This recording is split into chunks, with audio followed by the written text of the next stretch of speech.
तो स्वागत है आपका पाठशाला में। आज हम देखने वाले reflection of light through prism. क्या बातें क्लियर है हमें? अब देखो, एक बहुत इंपॉर्टेंट टॉपिक बन जाता है हमारे लिए। तो फर्स्ट ऑफ ऑल प्रिज्म क्या होता है? प्रिज्म कुछ देखने में ऐसा होता है आपका, ऐसा कुछ दो स्लैंटेड साइड रहेंगे, ठीक है। ऐसे कुछ दो स्लैंटेड साइड्स होते हैं। क्या बातें क्लियर है? ऐसे होता है देखने में। तो ये देखने में कुछ ऐसा रहेगा। आपने आपका फिजिक्स लैब में इसको देखा होगा या फिर पहले भी आपने देखा होगा। तो लेट अस एक प्रिज्म ड्रॉ कर लेते हैं। ये हमने एक प्रिज्म ड्रॉ कर लिया। देन इसके दो साइड्स होते हैं, लैटरल साइड, है ना। ये इसका बेस है, सपोज इसका बेस। आपको एनी हाउ एग्जाम में ये सारे ड्राइंग पेंसिल से बनाने हैं। डन। तो इसका अपना एक एंगल होता है जिसे हम कहते हैं प्रिज्म एंगल। डन। ऐसा जो होता है ना, ऐसा जो स्लैंट रहते हैं ना, यहाँ पे एक एंगल होता है, इसको बोलते हैं प्रिज्म एंगल। डन। यहाँ पे ऐसे बेस होता है नीचे बैठने के लिए। अब सपोज यहाँ से आपके पास एक इंसिडेंट रे आ रहा है। क्या आपके पास एक रे आया? डन। एनी हाउ बाहर आपका एयर है और अंदर में आपका ग्लास है। तो ग्लास एक डेंसर मीडियम है, तो जैसे ही यहाँ पे आएगा नॉर्मल का डिमांड होगा। तो नॉर्मल हमने बना दिया। अब देखो ये एंगल आई है, तो रेयर से डेंसर जा रहा है, तो टूवर्ड्स द नॉर्मल बेंड होगा। ये हमने कर दिया टूवर्ड्स द नॉर्मल बेंड। फिर जैसे ही यहाँ पे आएगा, यहाँ पे जैसे ही आ गया फिर से एक नॉर्मल का डिमांड हुआ। डन है। तो लेट इट बी, यहाँ पे R1 में रिफ्रैक्शन हुआ, यहाँ लेट इट बी R2 है। क्या बात है क्लियर है? एनीहाउ इसमें सेम केसेस भी आते हैं, तो एनीहाउ हम लोग फिलहाल R1 प्लस R2 मानते हैं। डन है। तो उसके बाद फिर जब ये डेंसर से रेयरर में जाएगा तो अबे फ्रॉम द नॉर्मल बेंड करेगा। तो ऐसे बेंड हो गई है। क्या बातें क्लियर है हमें? अब देखो, तो बेसिकली हम फर्स्ट ऑफ ऑल क्या निकालना चाहते हैं वो देखते रहो। डन। तो यही है इसका डायग्राम। तो यहाँ पे आपको नेमिंग कर देना है कुछ पार्ट्स को। जैसे इस पार्ट को लेट इट बी P मान लेते हैं, इस पॉइंट को Q मान लेंगे, इस पॉइंट को R मान लेते हैं। यहाँ पे हमने जो इमेजिनरी ज्वाइन किया ये S पॉइंट है। देन इस तरह आगे भी ज्वाइनिंग है, एनीहाउ यहाँ पे खत्म हो रहा है। तो अब देखना फर्स्ट थिंग, तो यहाँ पे थोड़ा सा कंसिडरेशन लेंगे। Let us consider a prism of prism angle A। Done. Then अब ध्यान दो, इन क्वाड्रिलेटरल QPRS, ठीक है। Then in quadrilateral PQSR।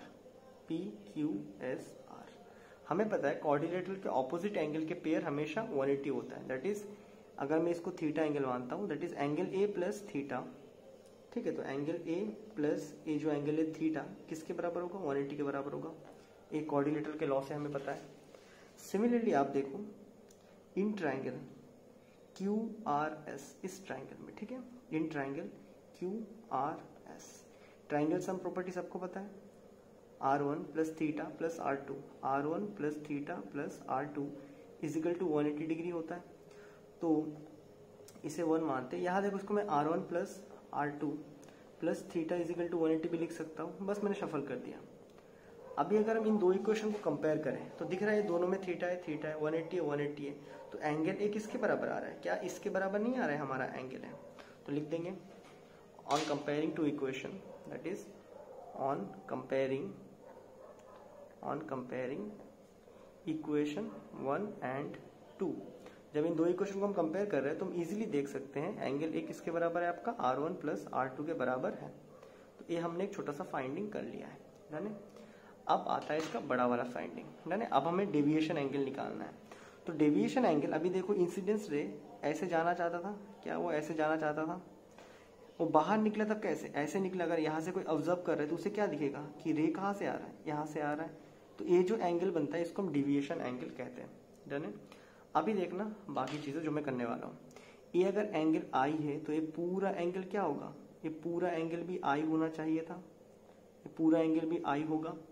अभी देखना पूरा आई है तो ए वाला एंगल कितना है? जस्ट ए वाला एंगल कितना है? आई में से R1 माइनस I1 मानते चलो उसको, I1 में से R1 माइनस। सिमिलरली ये अगर आपका इंसिडेंट एंगल 2 मैंने माना तो जो बाहर की तरफ जा रहा है I2, तो ये अगर I2 है तो पूरा एंगल भी क्या होता? I2 होता। पूरा I2 होता तो ए वाला एंगल कितना होता? I2 minus R2। क्या बात है क्लियर है? पूरा I2 एंगल है तो उसमें से ए वाला पार्ट माइनस कर देंगे तो ए वाला एंगल बचेगा, ए शेडेड वाला, तो ये I2 माइनस R2 है। क्या बात है क्लियर है?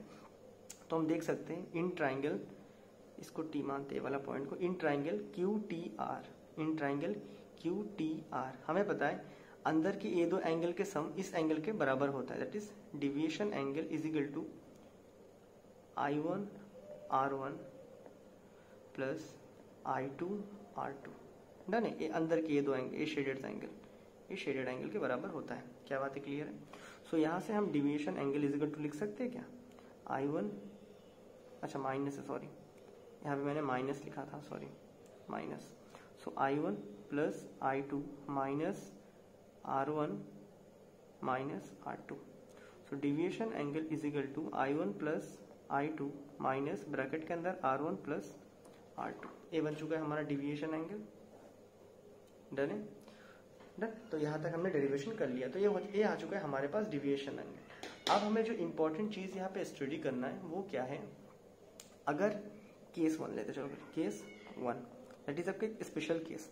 अगर इंसिडेंट एंगल और रिफ्लेक्टेड एंगल ये बहुत ही पैरेक्शियल हो जाए, that is we know in ray optics all angles are paraxial. Paraxial मतलब होता है क्या, इनके जो थीटा के वैल्यू होते हैं ना, ये लगभग 0.0000001 के बराबर होता है। इस केस में साइन आई बाई आई 1 के बराबर होता है। कुल मिला के साइन आई इजिकल टू आई के बराबर हो जाएगा जब हम लोग बात करेंगे एंगल्स बहुत ही छोटे हैं।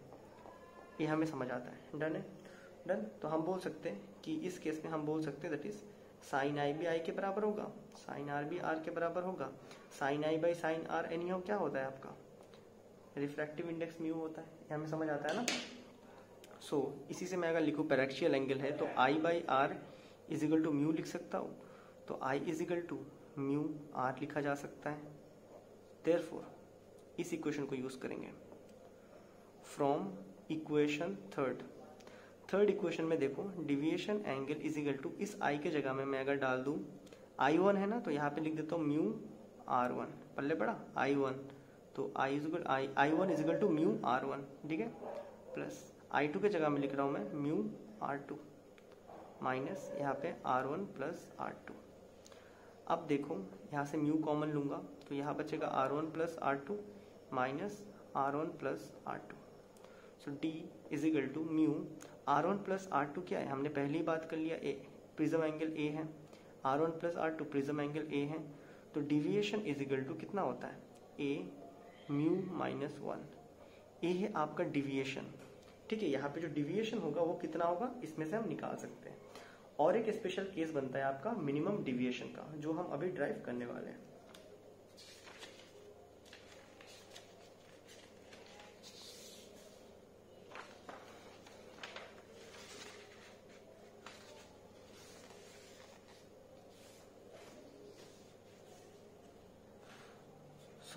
इसके बाद एक और जो टॉपिक बचता है वो होता है आपका मिनिमम डिविएशन का। तो मिनिमम डिविएशन क्या कहता है, दैट इज आपका केस 2 लेते हैं यहाँ पे, that is case 2 minimum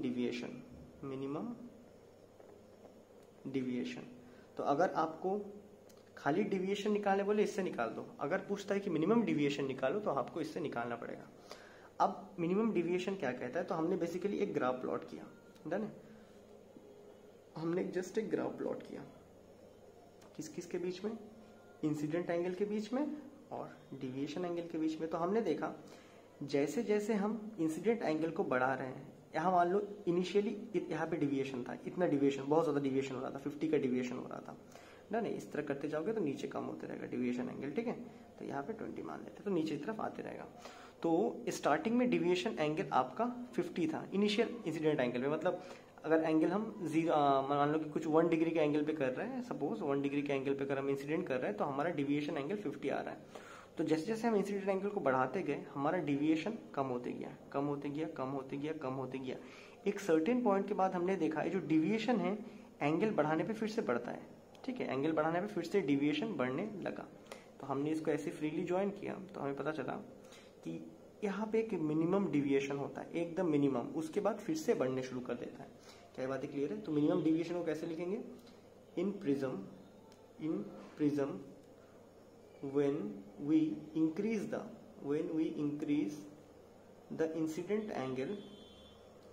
increase the incident angle, then deviation angle decreases।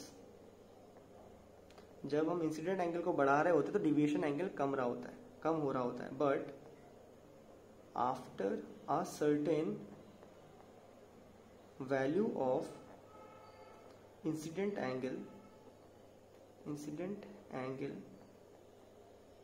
deviation angle again start increasing। ये बातें क्लियर है? ये दोबारा इंक्रीज करना शुरू करता है। देन फिर हमने प्रैक्टिकली जब इसको किया था ना, तो हमने जो मेजर फाइंडिंग किया था वो क्या है, जब हमें ये वैल्यू मिनिमम मिला था ना, that is at minimum deviation हमारा जो इंसिडेंट एंगल I1 था ये किसके बराबर हो गया, एंगल I2 के बराबर हो गया। क्या बात है क्लियर? इसका मतलब है incident angle is equal to emergent angle.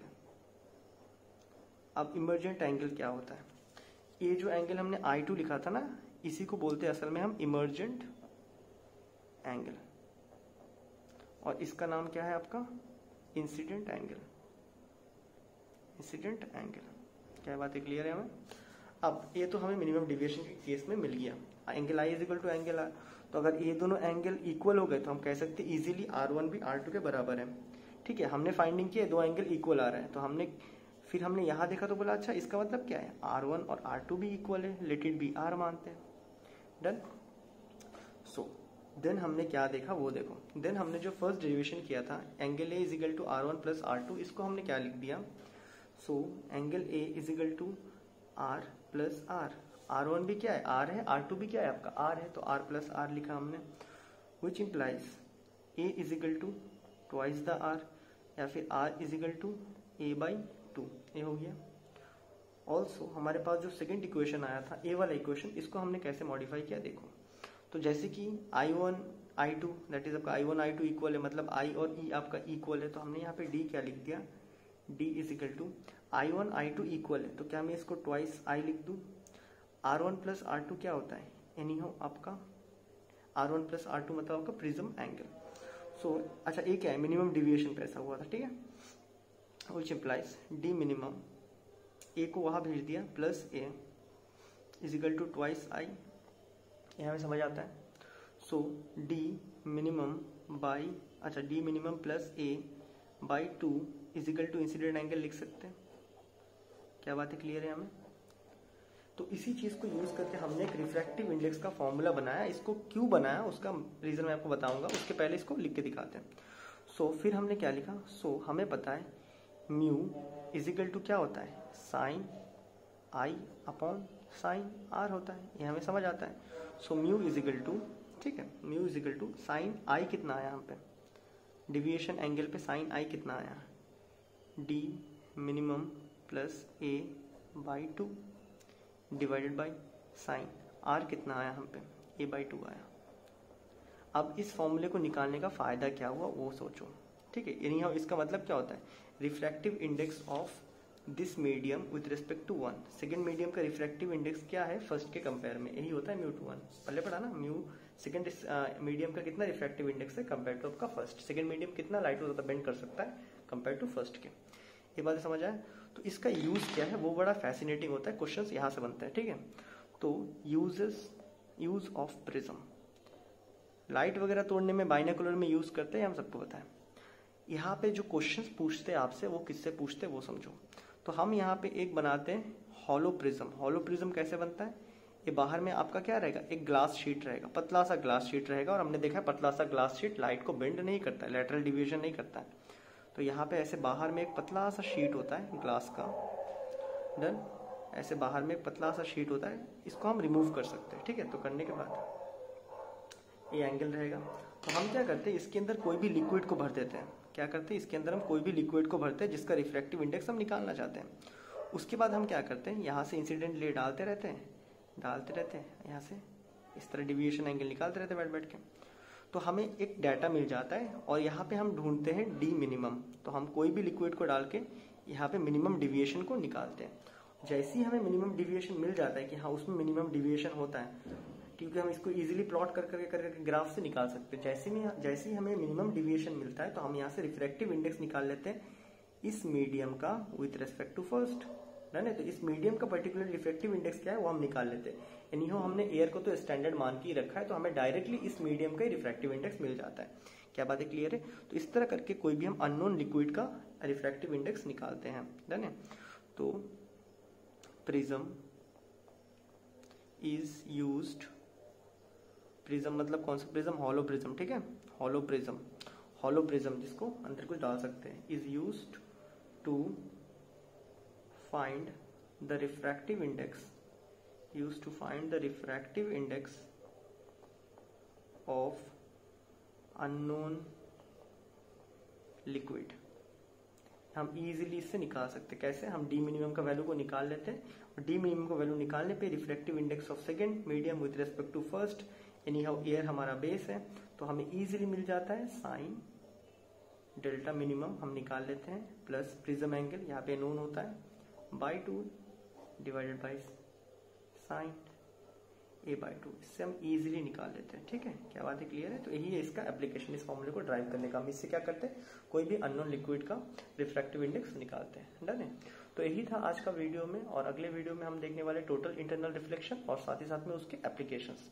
तो तब तक के लिए गुड बाय। और प्रिज्म आपका बाइनोकुलर में भी यूज करते हैं, जो दूरबीन होता है ना उसमें भी यूज करते हैं, ठीक है। तो तब तक के लिए गुड बाय।